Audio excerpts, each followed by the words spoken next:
What's up, guys? I'm J-dubb, and today I'm going to show you the node that I keep getting questions about.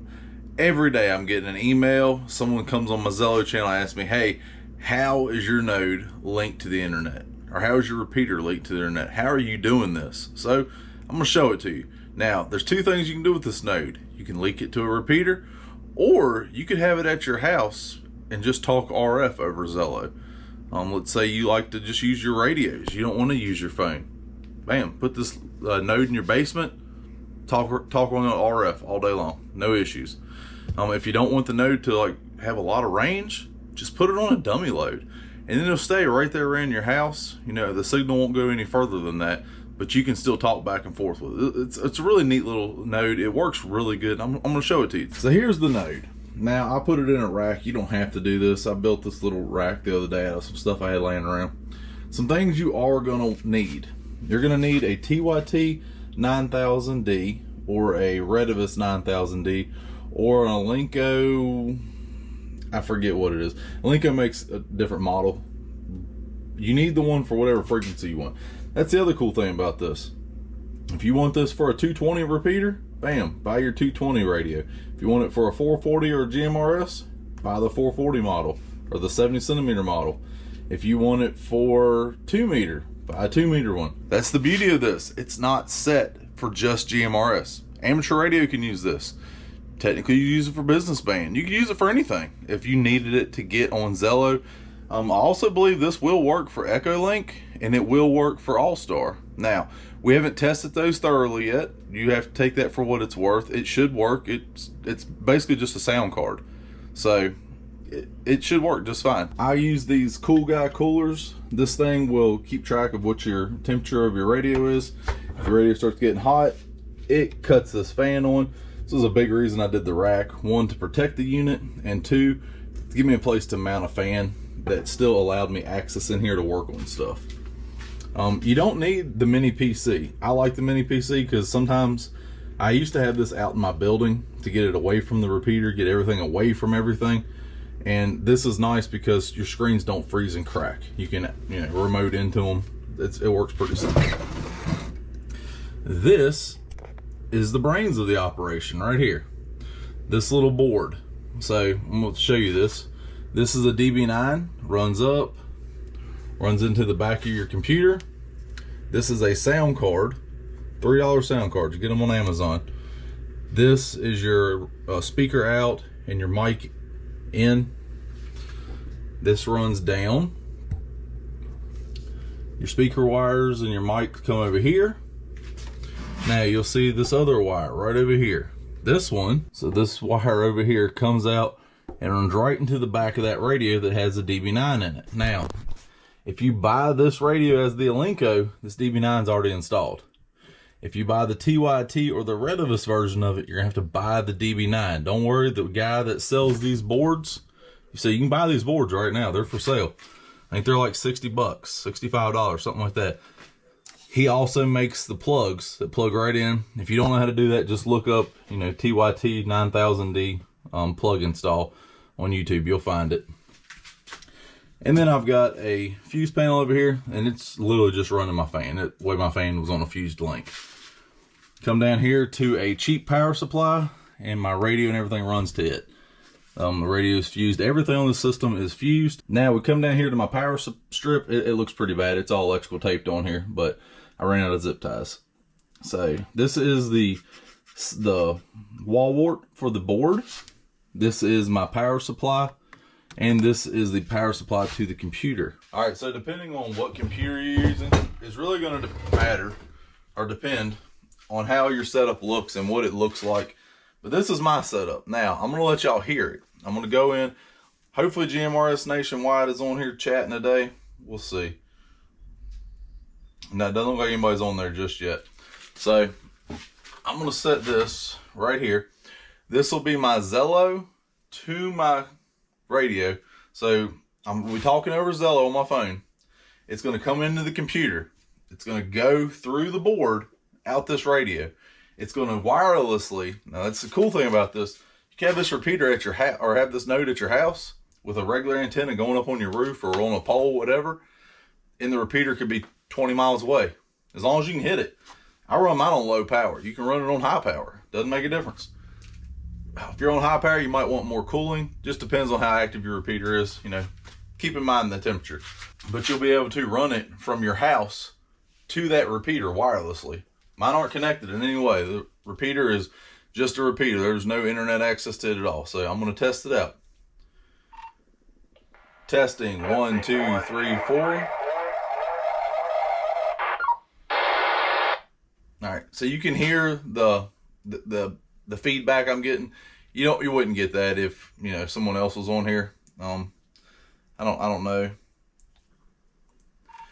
Anybody want to give me a radio check right now and be on the YouTube channel or the YouTube video? We'll see if someone's on the Zello channel wanting to give a holler back at us. WRUT831. There we go. Mitch, hear you loud and clear, J-dubb. There we go. So someone hollered back at us. All right, I do appreciate that. You'll be in the video. WRUJ544. So that's what it's going to sound like if someone is over Zello. This is what it's going to come across the radio as. So that works really well. So now we're going to do the radio. So this will be from the radio to the repeater to this, through the interface board, into the computer, through the internet to my Zello. So this is USB 8908, California. Now we got people chatting. This morning, Josh. All right, so this will be our test back from the radio through from our handheld to the repeater, back into this radio, through the board, through the computer, and into my phone, which is on Zello. So cool thing about this is not Vox, this is COM port. So as soon as I key this up,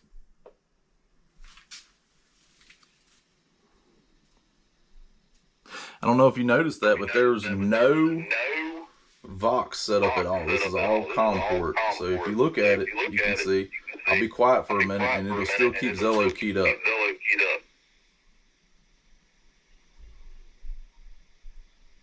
Now as soon as I unkey it, you're going to see Zello will go back to orange right there.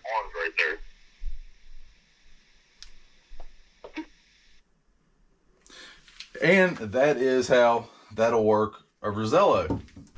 So that's the cool thing about this, is no Vox. The second any signal comes into this system, you're already putting it over Zello. It's on Zello, it'll be there, and it'll work out great. This works really good if you have a latency issue. If you have people that, you know, they're trying to talk over Zello and it's always cutting off the first word of what they're saying or the first little bit of what they say, that problem's gone with this. The second they key it up, it's coming across. So, all right. As you can see, we're already coming across Zello. All right. So with that, as soon as it keys up, even before you say anything, you're on Zello. It's working. Works great. Got a guy right now that's trying to talk to me. All right, guys. So with that, this is the node. This is how I did it. I unplugged this because my fan cut on me. But this is the node, and it works extremely well. No issues at all. I'm going to say, you know, 99% duty cycle. You're not going to hurt it. Someone's talking to you. See, someone's chatting. Now, I've been getting questions about the repeater, so let's go out here to the building and look at it. All right, so we're gonna walk out here to my little building. That node's on a dummy signal, so the signal coming in the repeater is pretty weak, and that's what I wanted, because I don't want to mess the finals up on the repeater. Here's the repeater. Now, if you know, I did put it in a rack now. We have our receive radio sits down here. We have our power supply, which is in the middle, our duplexer, and then our transmit radio. For the transmit radio, I have 1, 2, 3, 4 fans. As this repeater gets hot, the first fan cuts on. If it keeps getting hotter, the second fan cuts on. If it were to continue getting hotter, fan number 2 will cut on. And if it gets over 140 degrees, or 130 degrees, I believe, fan number 1 will cut on. I know I got these backwards, but that is the, it ended up being just how it worked when I plugged it into the little controller. Once again, my controller runs here.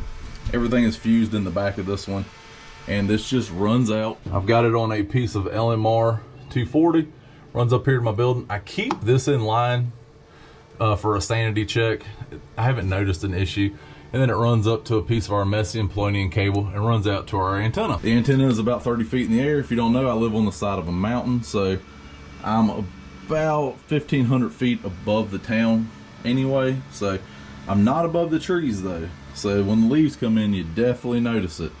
But this is the repeater. If you live in the area that I live in, you do need to get an ID number from the National Radio Quiet Zone.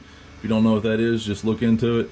There is a zone over Virginia, West Virginia, I think part of Maryland, that you do need to get access. Super simple. Literally shoot them an email. They'll shoot you that ID number back. So with that, that is our radio. That's the repeater. That's what it looks like. Now let me go show you the computer software and what you're going to need to run this thing. All right, so as you can see, we are in the computer right here. We have what we're using our date and time beacon for. Or we are using our beacons right here. Our date and time is right here. And this is our Zello. Now, for this system to work, you're going to have to put this in COM port. You're also going to have this serial port conversion program here. So what you're going to do is you're going to come down to this program. You're going to use the free version. And you're going to go to share COM ports. You're going to share COM port 6 or whatever your COM port number is as COM port 1. So that's how that works. Super simple. You're going to take this program. You're going to put it on port. You're going to put it on COM port 1 because that's your shared COM port. This program is going to be COM port 1. Once again, this is your shared COM port. Zello has to be in gateway mode. You see how I got Zello in gateway mode? If you don't know how to do that, there's videos online that'll teach you how to do it. It's real simple. You just got to change a file in the program. Trust me guys, if I can do it, anyone else can do it. So you're going to come down here and you're going to see in our options, there's no Vox. Vox is turned off. And the reason Vox is turned off is because our TX is running as COM port 1. Our RX is running as COM port 1. If you want a good starting point for this board, here I'll show you my sound settings. This is what my sound settings look like. These are where you're really going to play with your sound system settings to make Zello work. These settings for this and this one, you can play. They're pretty good right out of the box. The computer will kind of set them where you need them. But this is how I've got it. You come up to your configuration, your beacon. I have mine set that if there's 16 minutes of zero activity, the radio is not going to beacon out anymore. If someone keys up the radio, it will beacon out. I did a video on how to do that if you want to do it.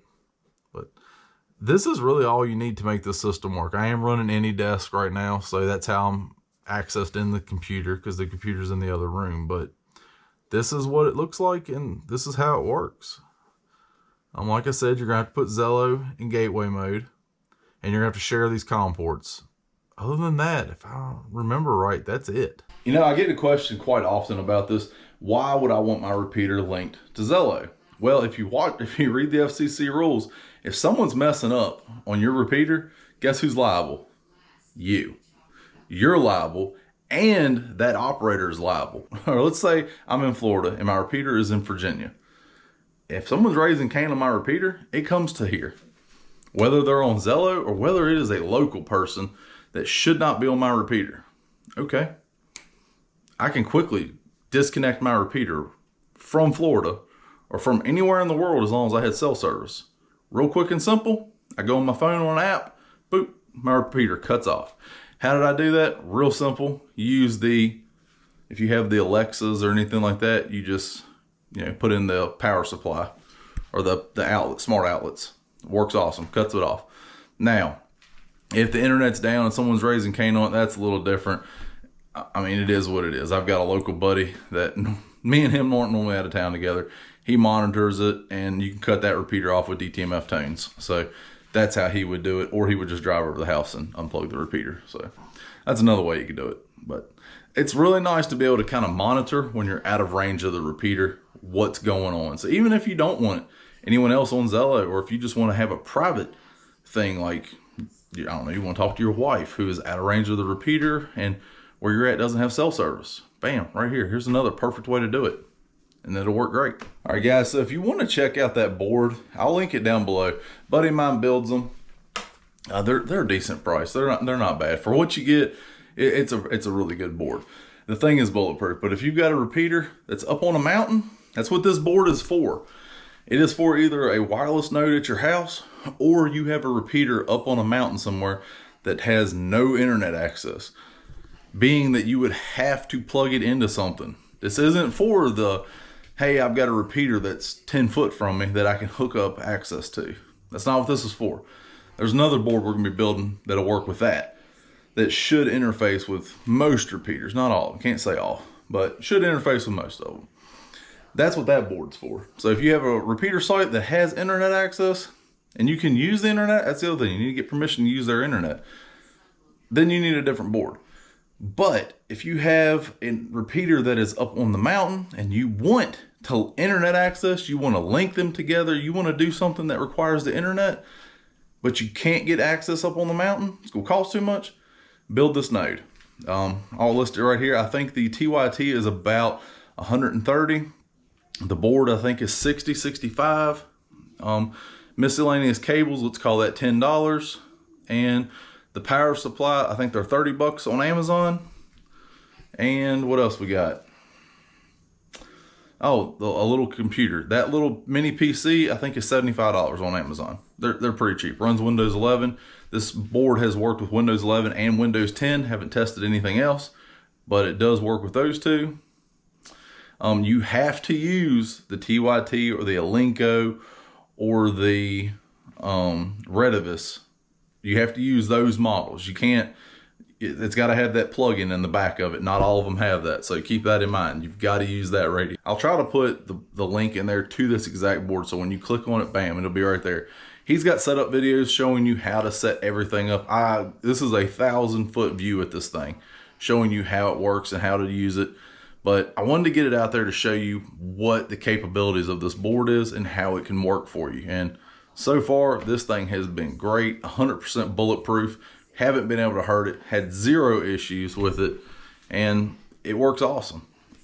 I will say, when you come across Zello, this is something I want people to be aware of. If you look right there, if you see that little bloop, so that was me talking, killing the repeater, or letting people know. This right here, that little blip, that was my Morse code beacon. So when people talk over Zello on the repeater, it's going to come across, and every once in a while it'll catch that blip. So you'll get a little blip back. Now, is that a big deal? Some people might have an issue with it. Some nets might have an issue with it. I like it though, because it lets people know the hang time of your repeater, so they're not short keying it all the time. You get people in Zello, there's a lot of short keying going on, and that little blip coming back lets them know, hey, the repeater's clear, the repeater's off, and now you're good. They can come back to you. So keep that in mind. Guys, if you liked the video, go ahead, hit that like button for me, subscribe to my channel if you're new, and like always, take someone outdoors. Definitely carp in here.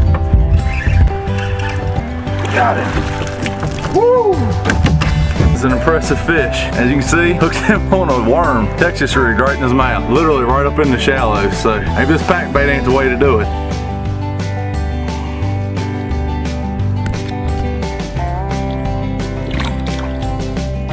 Swim away just fine. That is not what I expected to pick up on a Texas rig.